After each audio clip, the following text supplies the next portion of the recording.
has hit the rock bottom in the recent events. So what led to this situation? So today we have with us our senior NEXT IAS faculty panel members who will dissect into this issue, and they will open up the different aspect of the current issue as well as what it means for the whole world as well as India. So my first question is with Ruchika ma'am. Ma'am, what is the current issue is all about? As you have rightly said that the relationship has dipped to a new low. The present India and Canada row that we are seeing is related to acquisitions against each other. So it has started that Canada has been alleging India that India was involved, or the Indian authority government agents are involved in the killing of Hardeep Singh Nijjar, who was a Canadian citizen in Canada last year in Vancouver. But India has said that these allegations are completely absurd and they are politically motivated.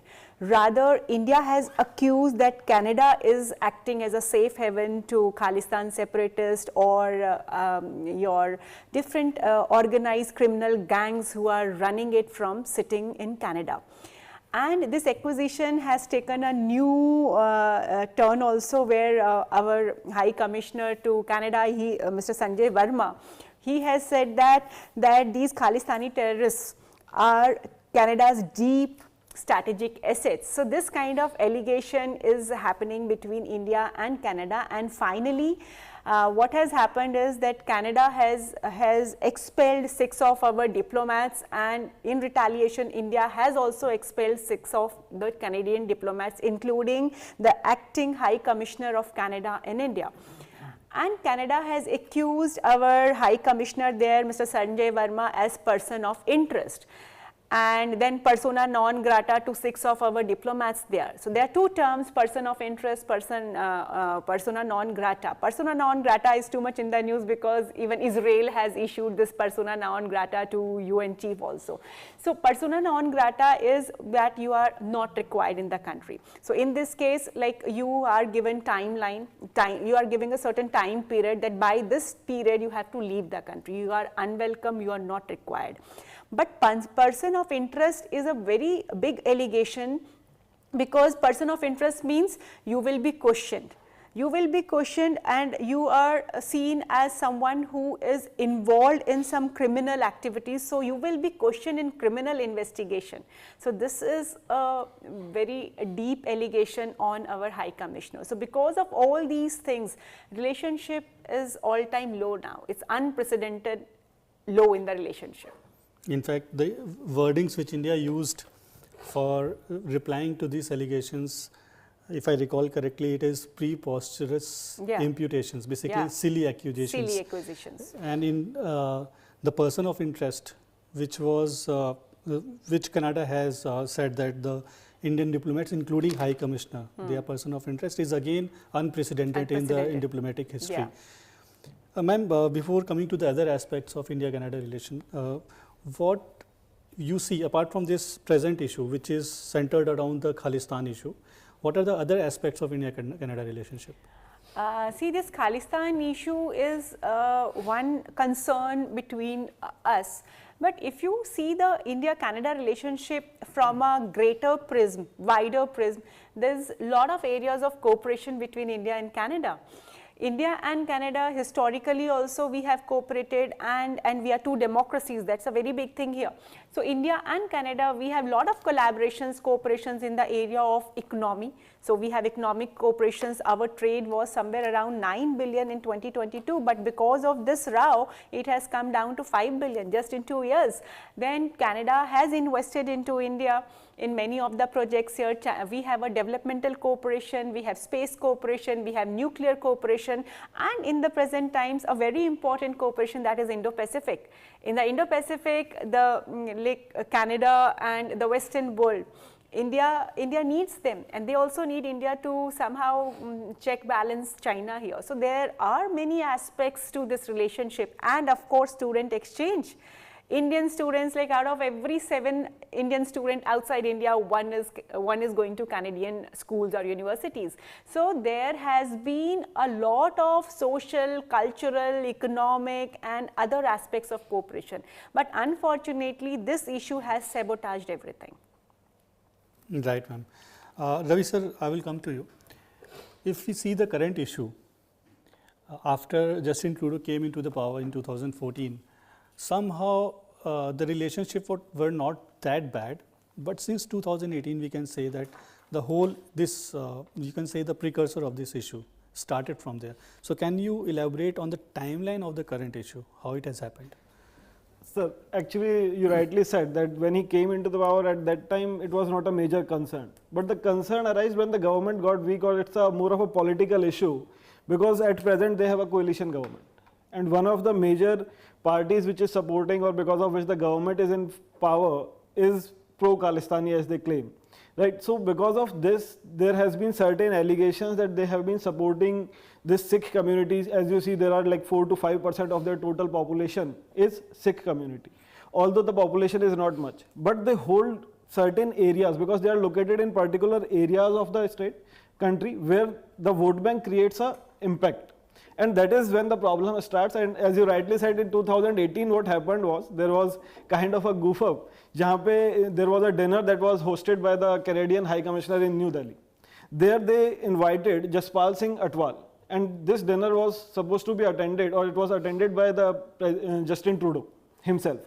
Now who is this person? Sir Atwal is basically, he is the leader of a terrorist organization, which is International Sikh Youth Federation. And also he has been convicted for a 1986 murder of a Punjab's cabinet minister in Canada itself. And he was invited to that dinner. This is when the first tussle start between India and Canada. After this, later on, if you see in December 2020, again we saw farmers protest because of the 3 farms bills that were there. And Canadian government was very proactive and vocal when they countered that, when they said that we support any kind of protest, peaceful protest anywhere in the world, right, supporting the farmers, again because of the Sikh that were majorly part of that protest, farmers protest, specifically centered in the New Delhi area. Then in 2023, as ma'am has rightly said, that there is the murder of Nijjar, right, who was a citizen of Canada. And the problem is, again, the allegations are that he is pro-Khalistani, or he has been assigned as a terrorist by the Indian government in 2020. And now all of a sudden we have seen that those things started to basically blown out after that incident, because after that we have the G20 summit, where also the relations, or the rift between the relations was very obvious. And then September 2023, the trade negotiations that were happening with respect to our free trade agreement, CEPA and FIPA, they were all of a sudden, Canada stopped those negotiations in between. Then in October 2023, India basically asked them to take 41 diplomats back because of the proportionate, because of the kind of diplomats that we have. Since our relations are not good, then we have under our under Vienna Convention, we have that clause where we can ask them to reduce the size. We were allowing them more diplomats over here because that we had a friendly relations. Although Canada opposed it, and there was a whole international clutter about it. If you see there, the response of Five Eyes was very important at that time, because Five Eyes, not directly, but all the countries under Five Eyes, they opposed this asking these 41 diplomats to go back, and they opposed this interference of anyone, interference of any country into the internal matters of the other country, or doing such kind of operations. And then recently we have all seen what happened in October 2024, where they have now said that we have the evidences, because at that time it was allegations. Still, they have not shown the evidences, but they are saying that they have. And the source of these evidences, again, Five Eyes. Right, right. In fact, you rightly said that in 2014, when the Justin Trudeau came into the power, he had full majority. And in 2019 elections, he was just short of majority, and New Democratic Party of Jasmeet Singh. And Jasmeet Singh is known sympathizer of Khalistani, so he gave him support on the basis of this. Presently has withdrawn the support, but still it is going on. So if we look into the economic relationship of India and Canada, So how this issue will impact these economic relations? Sir, actually, if we see the economic relations, it is not going to impact much. India has a very, Canada plays a very minor role with respect to India's economic relations or India's import and export. We have a total, somewhere as ma'am rightly said, that till 2023 it was $8 billion of total import and export that we have with, like we had with India and Canada has. And that was merely 0.7% of our total import and export. But the important part over here is what we are importing and what we are exporting. What we are exporting is quite essential for them, that is drugs or medicines. The second thing is textile. But what we are importing is pulses and fertilizers. Out of these pulses, we are importing, our total import of pulses, 25% of our import is coming from Canada. So that's a major cause of concern that could be there, because otherwise the trade in itself is not a concern. But luckily what we are doing is that we are expanding our own, pulses growing in India. Apart from that, the second thing that is happening, that these trades are not impacted because they are not happening at the government level, and yet the governments have not put any restrictions on trade. So they are happening at the private level, and private players are allowed to conduct these trades. So nothing much has been impacted much. And if you see, the second thing that people are talking about is FDI in India.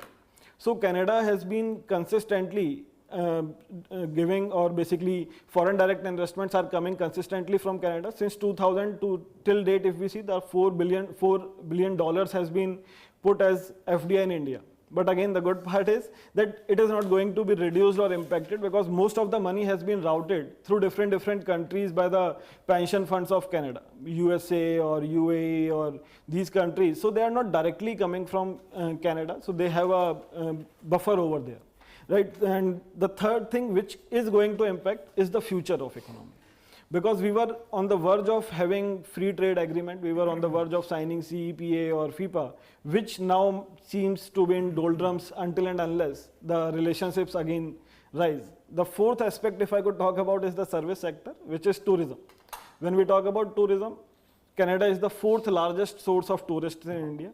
But most of those tourists, or almost 70% of those tourists, are Indian origin people who have the Canadian citizenship, coming to their relatives, coming in India, visiting their relatives and all. So again, I don't think that that is also going to get impacted once we initiate or we restart our visa services in Canada again. So I think that's all with respect to the economic impact. At present, it is not much. So there cannot be a direct impact between India-Canada economic relations, but there can be broad global level impact if India-Canada relationship becomes more sour. That could be a possibility that we can talk about, like in Canada being a member of G7, Canada being a member of G20, and the division that we are rightly seeing, the polarization that is happening, where the West is with Canada right now because of Five Eyes and the statements that are coming. In fact, if you talk about Pannun and US allegations also coming in. So in that way, we can say that in future, if Canada starts opposing India's future prospect, then it could become a problem. But again, I don't think in the near future it is going to happen, because India is a big economy, big market for any country. So that is not a possibility, I think, right now. Okay. Yeah, to add to this, like many times the Canadian side has said that this is not going to impact our economic ties. They have made it very clear. They have also said it is not going to impact our Indo-Pacific relationship. And as far as Five Eyes are concerned, like Mr. Trudeau has gone to all the Five Eyes members. So all of them have said like India should support in the investigation. But everybody in one way or the other, they have clearly said that India is a major partner for us. So trade is something, it's not going to be impacted much. Right. Coming to Raja sir. Sir, if we see Canada's population, 2.1% of Indian Sikh population lives there, and out of the whole Canadian population, 4% is Indian diaspora. So if this issue goes on, so what kind of social impact do you see with the vis-a-vis the Indian diaspora which is living in Canada, as well as the people of whose relative is staying in India, particularly in Punjab? Sir, very rightly, basically, and concerning question you have asked on this issue. Again, it is most unfortunate thing to have a dispute with a country with which we are sharing so much of similarity. If we see any developed country and compare it with similarity in terms of India, Canada share the most similarity.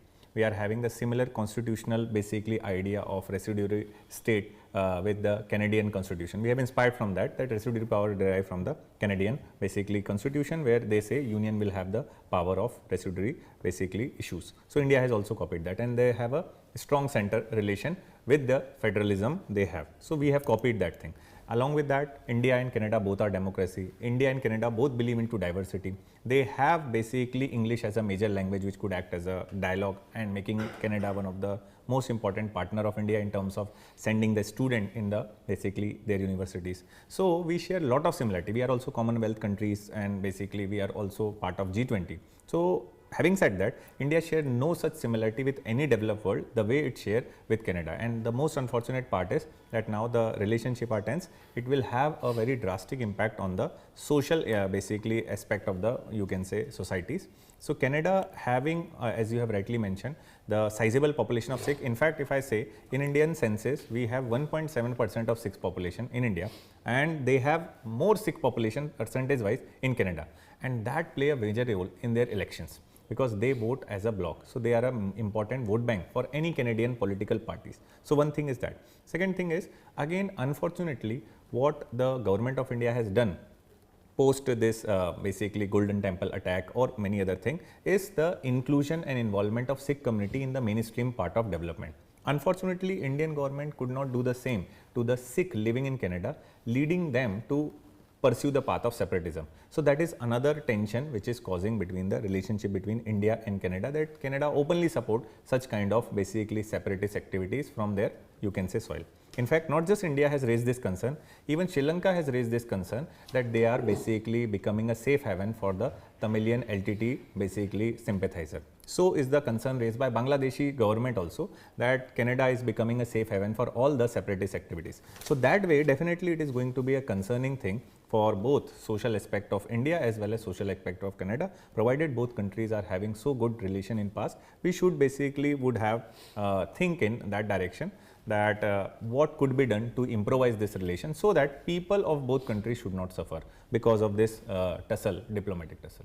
Okay, sir. Nitish sir, if we see from internal security point of view, because this Khalistani issue has been in news since last couple of years, or you can say last decade, it has been many times in news, and this has been one of the major concern for India, the way India government has taken steps in this direction. So how this diplomatic role, you see that how it is going to impact the internal security issue of India? Basically, Punjab is a bordering state, and the border is with Pakistan. So the border management, and Punjab is also a state that is affected with drug trafficking. This creates a nexus with organized crime, and many people, they have links with Canada and they have links with Punjab, and there is a clear participation of Pakistan's ISI in Canada. It means indirectly and directly, Pakistan and the Khalistani supporters in Canada, they are giving the breeding ground to organized criminals. There is a culture of gangs that is flourishing in Canada and which are having their direct links in Punjab. For example, a very famous singer, Sidhu Moosewala, he was, the accusation is on Goldie Barar, who is in Canada. And because of the promotion of these organized crimes, the other organized crimes are also flourishing in Punjab, which is permeating through Punjab and Canada's link into other parts of India, which is creating a again new problem, that is narco-terrorism. This narco-terrorism is a new problem that the India is facing, that we thought that it will not be continuing since the Punjab government has started the crackdown on the drug consumption in Punjab. So it is a very big challenge from the internal security point of view. And also it has been said that ISI is also involved. Yes. So it is again will create some issue at the border regarding this thing. Sir, ma'am, coming to you. You have mentioned ISI, so it reminds me of one of the statements of our late Prime Minister, Mrs. Indira Gandhi, before a few months of her assassination. And she publicly said that CIA, even US, CIA is supporting the training of Khalistan separatists in Pakistan with the help of ISI. She has publicly spoken about it, being a Prime Minister that time, sitting Prime Minister. So, of course, there is a big hand, it's a big nexus there. Right. Ma'am, as Nitish sir has pointed out that it has been major issue from India from internal security point of view. So, what is the history of India's response to this Khalistan issue? First let us talk about like how this has become the epicenter of Khalistan movement, how people have migrated from India, especially Sikh population has migrated to Canada. So, if we start with the history of Sikh population going to Canada, so as rightly said by like statistics clearly show that like the Sikh population is presently around 2.1% of the Canadian population. So, there is a huge number of Sikh population there, and this migration has been happening since centuries. But if you say like more focused, you can say late 19th century it started, and there was a late 19th century because many of the Sikh people, they were recruited by British Indian Army, so they were taken by the British Indian Army to Canada. And there was a very major incident in 1897, it was Queen Victoria's Diamond Jubilee ceremony. So, that is when you can say movement started, and there was one person, Mr. Kesur Singh, he was a Rasuldar major in the British Army that time. So, he is considered one of the first Sikh settlers in Canada. And then first wave you can say it has started in the initial years of 1900. So, a lot of people have gone there because of employment, better options of work there. But what has happened is immediately after that they have started witnessing hostility from the local people, because they started thinking that they are eating up our jobs.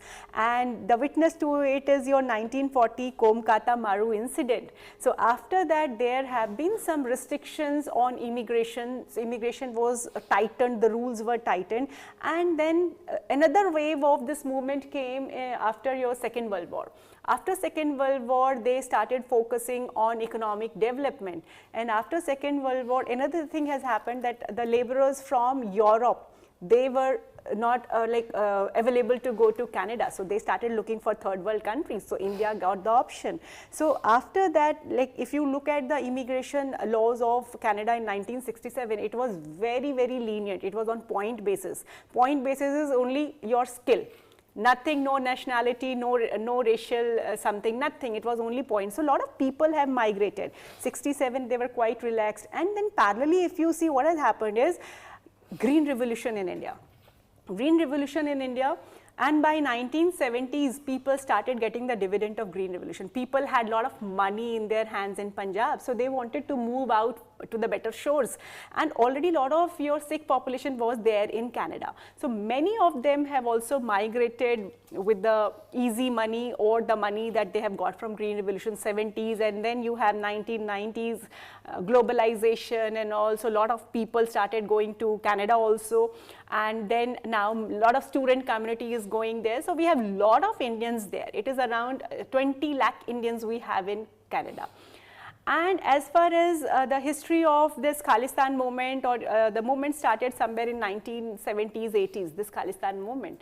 So, how has been the response of India, or response of Canada to it? So, India has taken up this issue of Khalistan movement with Canada in 70s also, 70s, 80s also, and it's a coincidence you may say that time. Justin Trudeau's father, Pierre Trudeau, was also the head of the state that time in Canada. So, India has raised the concerns that time, like this time also we are raising the concerns. But another thing we have to keep in mind, the response of Canada. So, that was a period when Cold War was going on. So, initially during the first phases of Cold War, when we had a good ties during 60s with USA also, they have supported India also in Green Revolution and all those things.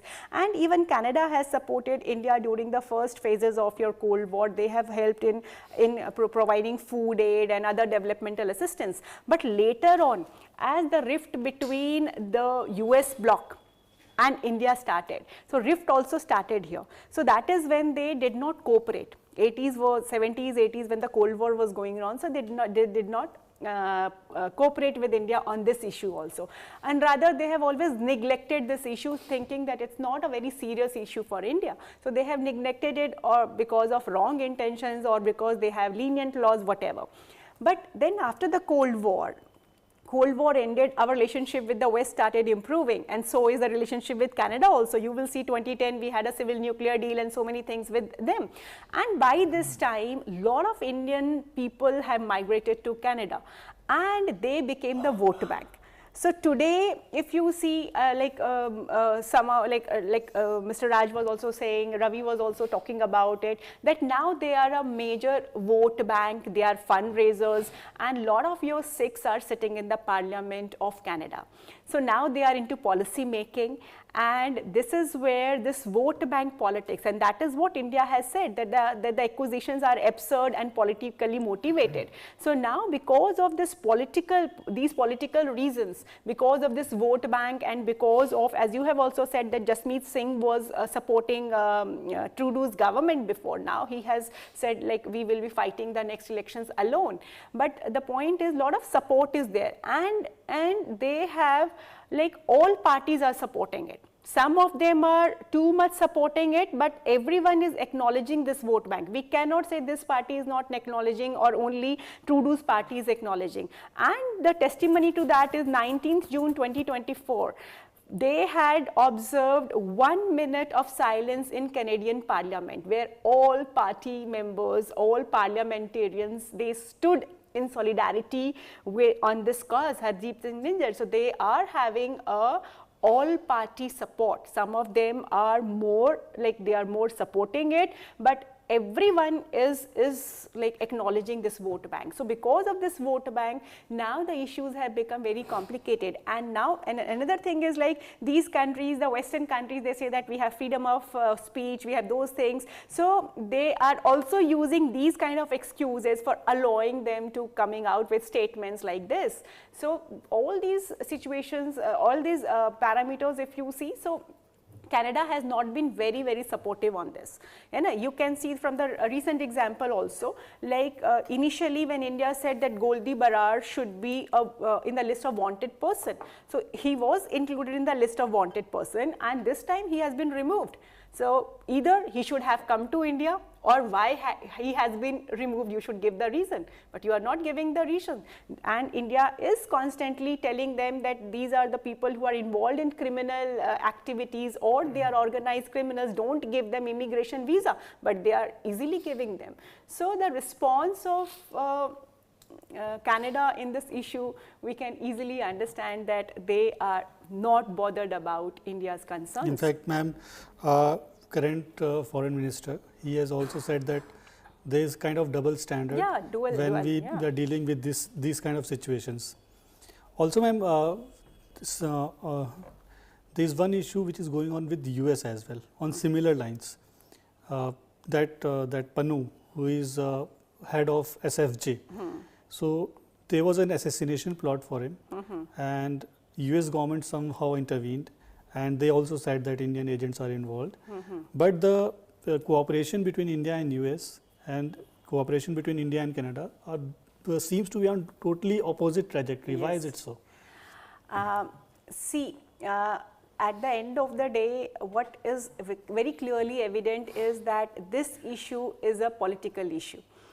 And right now, when you talk about Canada, Trudeau government is vying for the vote of pro-Khalistani people. Similarly, this year, November, like very soon, we are going to have our elections in US also. And they are also a very big vote bank there. So they are also raising up this issue of Pannun. And we have also seen, like last month, our Prime Minister had gone to US, and Biden and Mr. Modi have met also. But just a day before that meeting, Mr. Modi, Biden has invited pro-Khalistan supporters or leaders in White House, and he have discussed with them their issues, their concerns, and assured them of security and safety in US. So for both the countries, this is a vote bank issue, honestly. And then the difference that we see in the response, if you see what has happened in case of Canada, so there were just allegations and a thing, you were not having the evidences, but you are standing in your parliament, your prime minister is standing in the parliament and accusing. And the issue has sabotaged all other factors of India-Canada relationship. आज तो ऐसा लग रहा है कि Khalistan movement के, Khalistan issue के अलावा इंडिया कनाडा में कुछ है ही नहीं. This is the way they are responding to this. But parallelly, if you see USA is going more on legal basis. They have said that this is a concern.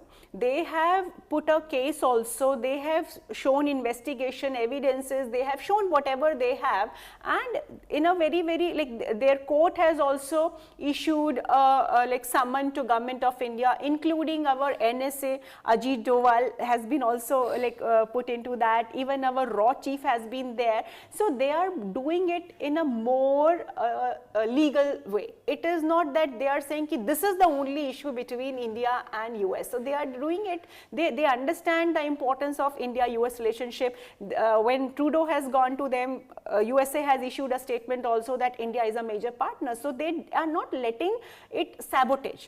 So definitely there is a difference in how you are reacting to it. So the way they are making it the only issue between India and Canada, so we are responding in that manner. Now here you are going in a very proper legal manner, you are acknowledging the issue, so we are going in that manner. So that's why there is a difference in response.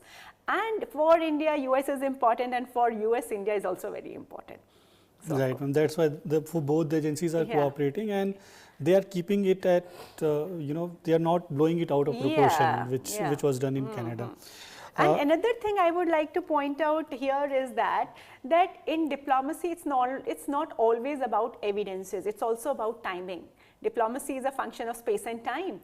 And the recent things that we are witnessing right now, if you see, these are the like theories which have come from China in the very recent time, that the present thing that is like blown up in the present scenario, it is also because now the world is moving towards non-Western global order. And already Russia and China, they are being pressurized by the West through sanctions or through your tariff and non-tariff barriers. So, and the BRICS summit was to happen, and de-dollarization issue was very much evident there. So there it might be a tactic, or USA might be using Canada also to combinedly put a pressure on India or the non-Western global order that we are now acknowledging or we are moving towards. So that might have also been a issue. And then if you see the timing, it has happened just before BRICS, and then one of the NATO members, Turkey has also gone to attend BRICS summit, and Turkey has all the interest to join BRICS. And yesterday only Turkey, we have seen a bomb blast there. So many things if you join the dots. So sometimes they raise suspicion. So it's diplomacy, it's not always about evidences, it's also about timing of the events. Right, right. Sir, there is a question from the student that what is this Khalistan issue and what is this Kanishka plane bombing, which it keep popping up in the news? In 1947, we have seen partition of India on the religious lines, but many people, they wanted another idea to emerge during that time, because in the state of Punjab that we have today, there used to be a bigger region of Punjab where some of the region went to Pakistan and some region remained in India. Now, for the Sikh population, Lahore had been the capital of the Maharaja Ranjit Singh. The Nankana Sahib is the birthplace of the Guru Nanak Sahib. People, they did not accept that partition on the religious line only for the people who follow Islam, because for them the partition broke the people who consider themselves as a part of a Punjabi Suba. Then this idea of creating a Punjabi Suba was identified by the government of India by creating a separate state within the Indian Union in 1966. But the demand for a separate region was again raised indirectly. And indirectly, they passed a Anandpur Sahib resolution where they gave a hint that they want an autonomy, they want to have their own internal constitution, and the power should be for the states in more manner, not the way there is in the constitution. And in 1982, the demand it formed in the form of a Dharma Yuddha Morcha. Worth mentioning here is Bhindranwale, who assimilated all the demands, and that demand went to such an extent that they made the holy place of the Golden Temple as their main point, due to which the Operation Blue Star had to be conducted, where the forces were to enter in the holy place, and which later on led to the one of the reason for which our former Prime Minister Indira Gandhi was assassinated. Now this all activities, they formed themselves in the form of a demand for Khalistan. A group of Babbar Khalsa International, they are behind making this assimilated demand of having a separate country for the people who follow Sikhism. Now Bhindranwale was a person who people were considering as their leader for the Khalistan, and for avenging the death of Bhindranwale, a member of Babbar Khalsa International planned a bombings in the Air India flight. In that 329 people were killed. Amongst them, more than 250 people were Indians who were the citizens of Canada. But they still consider that that was a revenge for the killing of Bhindranwale. So that was the Air India plane, which was named after the Kushana king Kanishka, and that is why it is also called as the Kanishka air bombings, which happened particularly in the year 1985. Right, and there was a report also in which Canadian government accepted this. Yes, they have accepted, but they did not extradite. The example that ma'am gave, they did not extradite the person accused of the bombings. And then it was not just Kanishka, it was a twin bombing. Actually what has happened is 23rd June 1985, the same day when Kanishka thing happened. That day also Air India 301 aircraft, which was bound from Tokyo. There also bomb exploded, but what has happened is actually कि वो the aircraft was to fly from Narita International Airport, जिसको कि उस time पे Tokyo international airport बोलते हैं, उसमें भी जो है सूटकेस के अंदर बम रखे गए थे, और वो बैगेज हैंडलिंग रूम के अंदर जो आपका बैगेज हैंडलिंग रूम होता है वहीं पे वो बॉम्ब ब्लास्ट हो गया और 2 बैगेज हैंडलर्स की डेथ हो गई.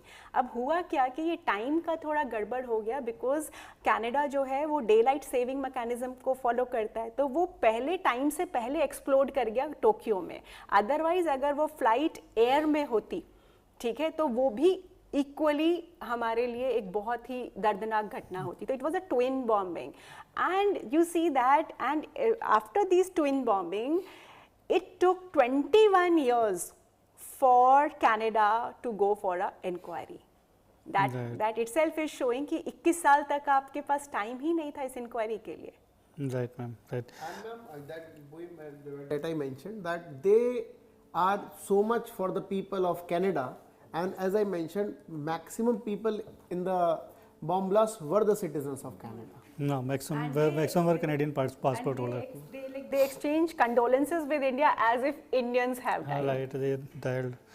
Sir, coming to Raj Sir. Sir, as ma'am told that 1 of every 7 students who are studying abroad studies in Canada. So now what is the future of those students, and what is the future of higher education, because many students who are going outside for higher education, so how this issue is going to impact that? Sir, as you have rightly mentioned and ma'am has corrected that out of basically 7 students going abroad, again you can say 1 of that is going to prefer Canada as their destination for higher learning. Again, along with that, not just this, Canadian basically Bureau of International basically Education has also pointed out that out of 8 lakh students studying in Canada from abroad, there were 40% of Indian, which is roughly around 3,20,000, which is highest.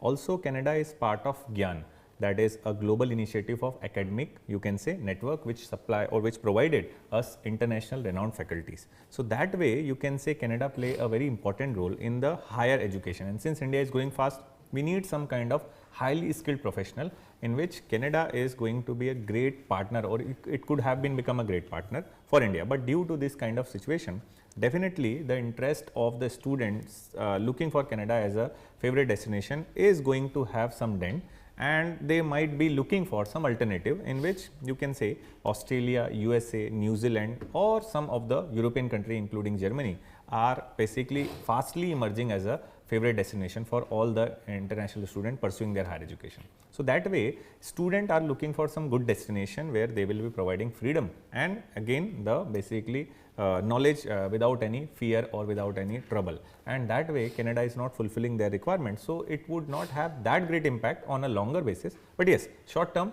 there will be some inconvenience for those students who are already enrolled, and again to complete their course is going to be difficult as the diplomatic row are keep on basically concerning over in the fact, period of time. India should make such an ecosystem where no Indian students needs to go abroad That is the for higher best case studies. for any country and including India also. Our Prime Minister has also talked about it, that we should become a new hub of education like we used to during the time of Nalanda and Takshila universities time. So rightly said. Sir, one of the thing is that Canada is one of the countries which promotes multiculturalism. Right, sir. And India is also a multicultural country. What is this concept of multiculturalism and how this politics of multiculturalism is going to impact the diaspora of India all over the world? Sir, this multiculturalism as a concept was promoted more in case of Western countries post World War II. World War II was a basically watershed moment for many of the Western thinkers to think that if we have this monocultural society, it will encourage directly or indirectly dictatorial kind of regime. An example was the Hitler and Mussolini rise in Germany and Italy respectively. So they have looked in basically very open manner the solution in the form of multiculturalism, and they started inviting immigrants into their country to settle down so that no one group can have a kind of monopoly over the basically political party or ruling elites. Right? So in that case, multiculturalism was promoted under the, you can say, influence of USA also. So Canada was one such country, and if I may tell you that there were only 7,000 Indian diaspora people living in Canada until 1960, so they were very reserved. But after passing of Multiculturalism Act of 1982, there were more than basically, you can say, 20 lakh people who are from Indian origin hailing or basically holding the Canadian passport. So that way one can say that they have promoted and worked a lot in multiculturalism. But problem with multiculturalism is there are multiple models of multiculturalism, one of which is more resemble the Canadian model is salad bowl model, in which they invite the different sections of the population or different basically ethnic group, but they don't focus on, you can say, integration of those groups. They were just like a salad bowl where different ingredients are kept in a bowl, but there is no attempt made for their integration. They keep on isolated or separated. So problem with that is there is more tendency of secessionism. Like in Canada, one of the state, Quebec, where French basically ethnic group are living, they are demanding secession for long from Canada. Likewise, this Khalistani sympathizer and supporter are also another basically pain for the Canadian basically population. So that way, Canadian multiculturalism is drastically different from what multiculturalism India follows since centuries, which is primarily based on mosaic model. Mosaic model is like it emphasizes on integration, keeping the diversity intact, they promote unity. So kind of our motto also, that is unity in diversity. Now problem with this salad bowl model is often it is basically compromise for the political benefits and gain, as you have rightly pointed out.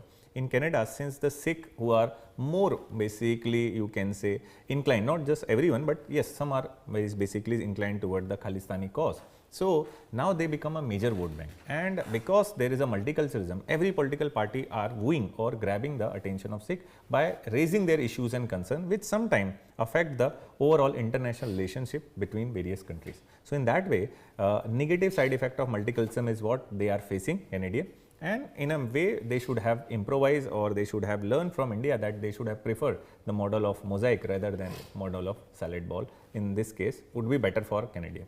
And what is this melting pot model which US follows? Yes, sir. There were three models as I mentioned earlier. One was salad ball, which is primarily inviting the different basically ethnic group, keeping them together without any efforts to make them connected or integrated. Second, as you have mentioned, is melting pot. Melting pot is more based on assimilation, sir, where different diverse group are basically coming to the country and they forgot their original culture and they started emphasizing on a newfound culture. Is just like taking an analogy of a pot which is kept on burner, where you put anything, it will melt down and become one.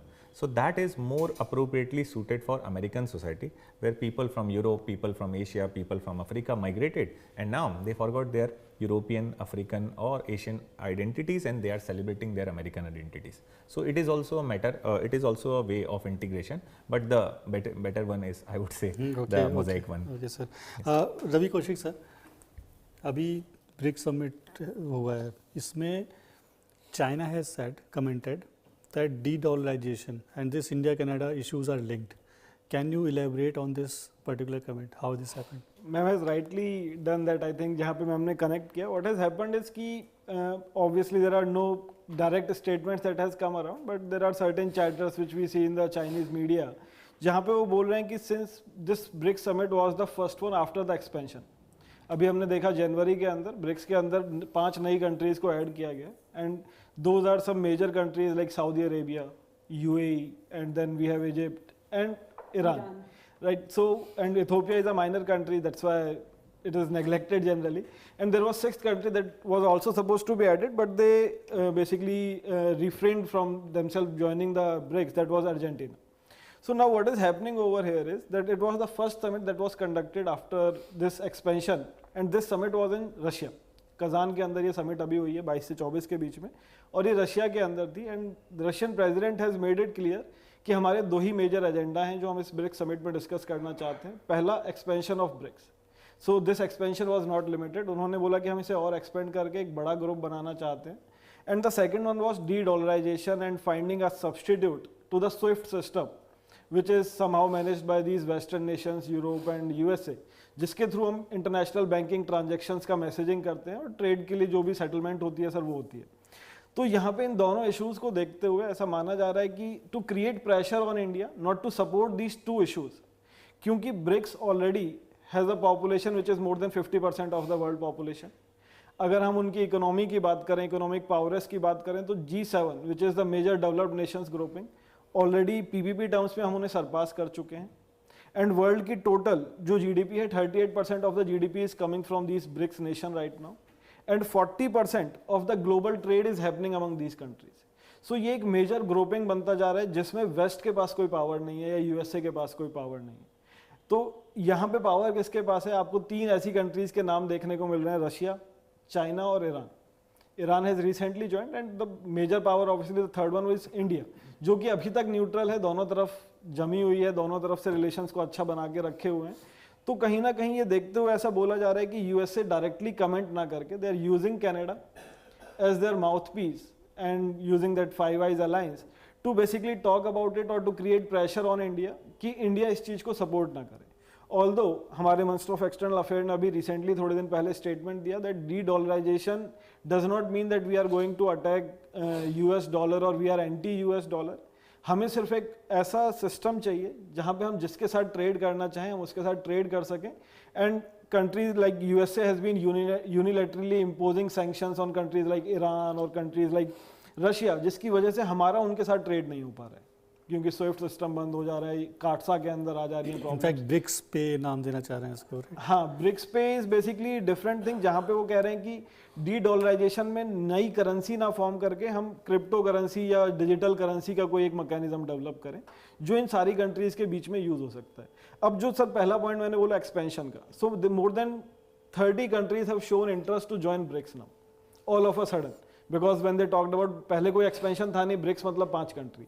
अब जब से expansion की बात शुरू हुई है तो बहुत सारी कंट्री जैसे ज्वाइन करना चाह रही हैं, जैसा कि मैम ने बताया Turkey was one such country which is also a NATO member.